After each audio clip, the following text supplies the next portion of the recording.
Jayda InStitches show. For those of you who've been following along here for a while, you'll know that when the fall arrives, I like to make myself a new wearable. I like fingerless gloves, I like ear warmers, I like scarves and shawls, but I love hats, especially these soft, slouchy beanies. And I realized it's been a while since I made myself one, so that's what we're going to do this week. Now, since a hat is typically a single skein project, I'm talking around 200 yards or so, I thought this would be a great opportunity to use one of those pretty self-striping balls of yarn that I tend to buy and display and not use. So I hit up the stash. I went looking for a self-striping ball of yarn that had colors in it that reflected my fall wardrobe. I like a lot of turquoise and brown and beige and pink, so this one fit the bill. Now, today's hat is going to be made using the brick stitch pattern. We previously used that pattern to make a really cute baby blanket, and it just so happens that that super simple 2-row repeater makes a really cute hat too.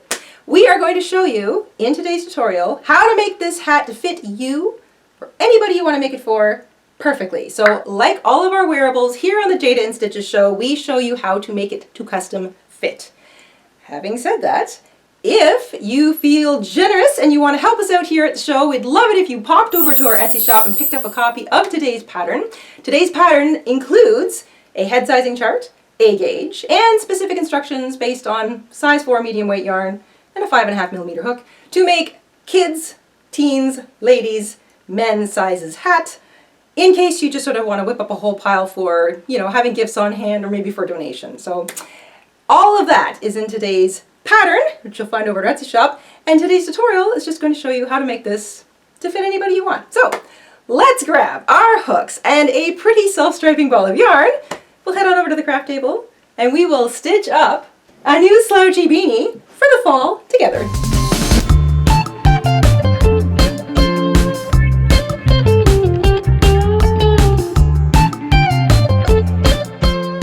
In order to make our brick stitch beanies, you want around 200 yards of a size 4 medium weight yarn. You can use cotton, acrylic, wool, blends, whatever you find nice and soft and comfortable. And I'm taking the opportunity to use some really fun self-striping yarn. This kind of pattern suits variegated colors, self-striping colors, or you can do it in a solid color too. It's entirely up to you. You want a pair of scissors, a yarn needle, and I'm using a 5.5mm hook. This is also known as an I or a 9 in the US, a 5 in the UK, and once you've got all that together, we can get started. To begin, we're going to start with a slip knot, and we're going to chain a foundation chain row that's any multiple of 3. Any multiple of 3. It just needs to fit snugly around your head. And if you're making this for someone and you don't have their head handy, have them measure their head and then start chaining sets of 3. And when your foundation chain row, when gently stretched, so just gently stretched, reaches that circumference measurement, then you've got the number of foundation chains that you need. And once we've done that, we're going to add one more chain at the end. But right now I want you to focus on making a foundation chain row. It's any multiple of 3 that fits snugly around your head. I've chained 69 chains, that's a multiple of 3, and I've added one more chain at the end, so I have 70 chains altogether. So remember, you want a foundation chain row that's any multiple of 3, and then once that fits snugly around your head, or when slightly stretched matches your target circumference head measurement, you're going to add one more chain. So any multiple of 3 plus 1. We're going to do our best to not twist our foundation chain row. So I find it helps to kind of run it between my thumb and forefinger. I'm sort of running it over top of my forefinger here. And the flat part of the chain is being turned upwards because my thumb is making it turn upwards. So this way I know that I haven't twisted my foundation chain. And I'm going to join with a slip stitch to that first chain, come here you, to make a ring. So we're joining with a slip stitch to the first foundation chain to make a ring. Now, take a moment, pull it over your head, make sure it fits snugly but comfortably, remembering that hats do tend to stretch a little bit with wear. And if, again, you're still using that circumference measurement, then make sure that it's still when stretched slightly, you can take your measuring tape and put it into a little circle. Make sure that it sort of stretches to fit comfortably inside that circumference measurement. From here, we're going to begin the brick stitch. So we're going to chain one. This chain one doesn't count as a stitch. We're just getting up to the right height because we're starting with a single crochet in the same chain that we joined in. So chain one, single crochet in the same chain that you joined in. Chain two, I'm going to leave my little tail to the back. I'm going to weave that in later. You're going to skip the next two chains, find the third, and single crochet into it.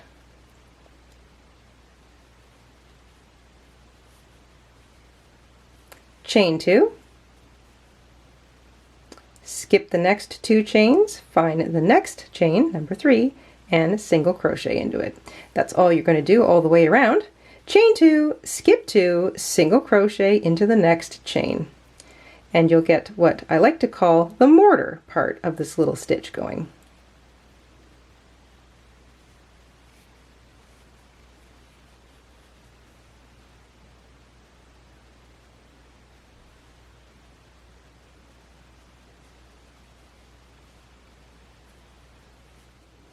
Your first row will end with a single crochet in the third last chain, chain two, skip the last two chains, and that brings you back to the first single crochet you made. You're going to join with a slip stitch, and that is row one. That's also the odd row, so every odd row looks like that. Single crochet, chain two, skip two, single crochet in the next stitch. And you get these nice little chain two spaces all the way around. Depending on your foundation number, you will have, if you take away one, so I had 70, take one away from 70, that gives me 69 divided by 3, and that gives me 23 chain two spaces. So I'll have 23 chain two spaces all the way around. But that doesn't really matter. All that matters is that you got around to the beginning, you were able to chain two, skip two, join with a slip stitch to that first single crochet, and our first row is complete. We are now going to move on to the brick part of our stitch. We're going to chain three. This chain three counts as a double crochet. And then into the first chain two space, we're going to double crochet twice. So all we're doing for row two and every even row is double crocheting. Two double crochet into the chain two space and a double crochet into the top of the single crochet from the previous row. So that is all you're doing. It's a chain two space. It gets two double crochet. And then when you get to the single crochet that anchored that chain two space, you're going to double crochet right into the top of it. So you're double crocheting basically all the way around. Two double crochet in each chain two space and one double crochet in each single crochet from the previous row. And that's it for row two and every even row.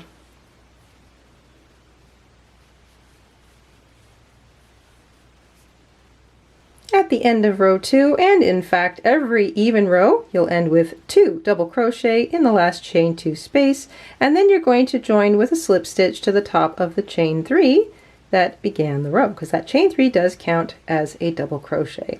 If you count them up, you'll have the exact same number of double crochet stitches, including that chain three, as you did in your foundation chain row. So I had 70 chains in my foundation chain row. I have 70 double crochet stitches all the way around for row two, and I will have the same thing for every even row going forward.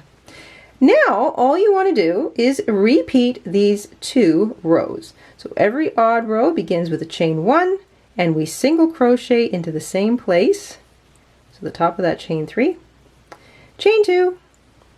You're going to skip the next two stitches, find the third stitch, and single crochet into it. So chain two, skip two, chain two, skip two, single crochet into the top of the next stitch.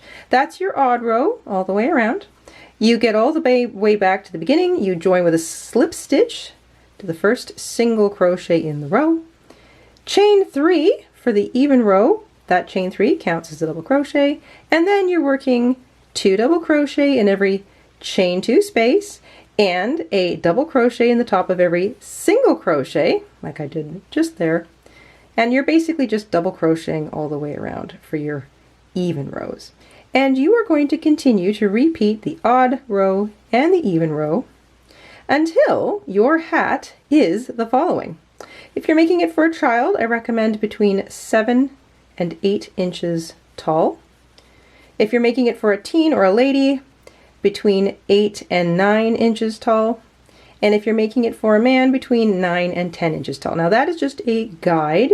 If you want less slouch, I recommend trying it on as you go.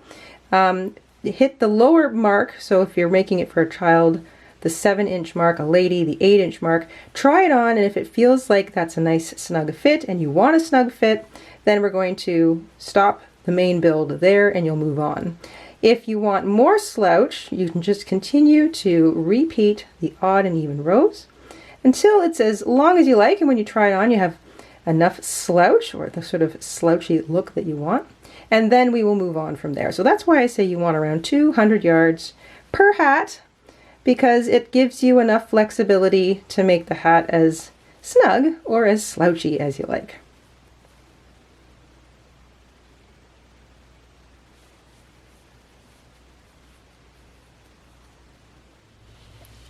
The build of my hat measures approximately 8 inches from top to bottom. I've tried it on, I like the amount of slouch it gives me, so I am done with the main build of the hat. When you've got a hat piece that is long enough, you've got enough sort of slouch in it, you like the way it covers your head, you want to make sure you end on an odd row, because we're going to start filling in the top to round out the top of our hat. We're not going to cinch it shut, we're going to gradually decrease it. And the first row of decrease is just us leaving out every third stitch. So I'm going to chain 3 to begin like we normally do, and I'm going to work 2 double crochet into that first chain 2 space, but then instead of double crocheting into the single crochet, this little guy here, I'm just going to skip it. I'm going to work 2 double crochet instead into the next chain 2 space, 2 double crochet into the next chain 2 space, and so on. So now I am taking out every third stitch, and this is just a really simple way to decrease without actually having to work any sort of double crochet a couple stitches together stitches. So this is just a nice, it's sort of like a, it's the absence of a stitch way to decrease.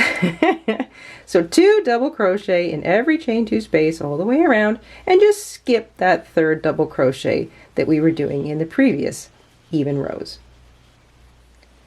We're going to finish that row by working a double crochet into the last chain 2 space instead of 2. So only 1 double crochet in the last chain 2 space. You're going to join with a slip stitch to the top of the chain 3. So that sort of becomes the pair. So there's little 2s all the way around. And now we're going to go back to an odd row, but it's also an augmented odd row. We're going to chain 1, single crochet in the same stitch that we joined in, but instead of chaining 2, we're going to chain 1, and we're still going to skip 2 stitches. So skip 2 stitches, single crochet into the next stitch, chain 1, skip 2 stitches, single crochet into the next stitch. Now don't worry if this doesn't work out perfectly all the way around. It's not important at this point. We are just focusing on closing in the top. So single crochet, chain 1, skip 2 stitches, single crochet into the next stitch. And this will also help to close in the top.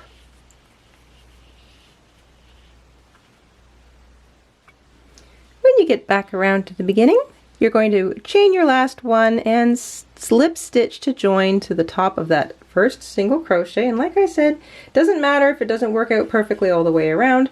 This is just helping to close in the top. We're going to do another row of double crochet now, and you've probably guessed how this is going to work. We're going to chain 3 to begin. We're going to double crochet once into the chain 1 space, skip the single crochet, find the next chain 1 space, and double crochet into it. So you're only double crocheting into the chain 1 spaces all the way around, and this will continue to close in the top of our hat.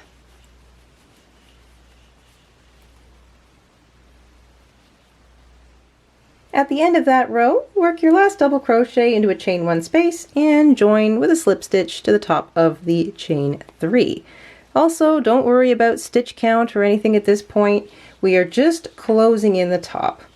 We're going to do one more row of single crochet, chain 1, skip 2, and then we are going to cinch up whatever little space is left. Now it'll be different for all of us, but that doesn't matter because at this point we've closed it in enough that making any little cinches is going to look neat and tidy and not bulky. So we're going to chain 1, single crochet in the same place. That's the slip stitch that we joined in the top of the chain 3. Chain 1, skip 2 stitches, single crochet in the next stitch, chain 1, skip 2, single crochet, and so on all the way around. Don't worry if it doesn't work out perfectly, not important. Just chain 1, oops, single crochet, chain 1, skip 2, single crochet. You probably won't have a whole lot left to go here. And then chain your last one, join with a slip stitch to the top of that first single crochet. Don't worry about the stitch count. You should have a fairly small space at the top of your hat now. We're going to leave a bit of a tail. 8 or 9 inches should be more than enough. Fasten off. And now you're going to grab your yarn needle, thread up that tail, and you're just going to weave it through those chain 1 spaces, or looks like I made the odd chain 2. Again, doesn't matter. It's just the last row. Weave it back and forth through the chain 1 spaces, cinch it up gently. You can have a little bit of a space left at the top. You can cinch it right up if you want. You can go around a second time if you like. It's entirely up to you. I think that looks really cute. Then all you want to do is just bring your needle and your yarn down into what's the inside of your hat. So right down into the middle, pull the inside of your hat out. And then you're going to weave it in and out through some of those stitches. Try not to cinch it continually because you don't want it to get much smaller. Weave it back and forth a few times, and if you're using a slippery yarn, just knot it and then trim any excess because you don't want this to undo and you don't want the top of your hat to unravel. So weave it in and out a couple times. If you're unsure, give it a knot and then trim off any excess. And I don't think mine's going to come apart because I'm using a rather grabby yarn here. Then you can weave in the other little tail along the bottom. Mine's in here somewhere. Make sure it's woven on the inside of your hat. And there you go. Your hat is all ready to wear. I love this. I love these hats. They fit so comfortably over your head. You can kind of fluff your hair out in front of them. You can pull them right down if you want. You can turn up the brim if you want. They are really flexible. You can wear them a whole bunch of different ways. And they're just the right amount of warmth and cooling for the fall. There's just something about this style that really says autumn to me. Anyway, we hope you enjoyed making a new slouchy hat along with us today. And we will see you soon here on the Jayda InStitches show. Until then, stay safe, stay crafty, and have a great week. Bye, everybody. Hi, everybody. Mr. InStitches here. Thank you for watching today. Here are some of our other videos you might be interested in. Oh, and don't forget to subscribe.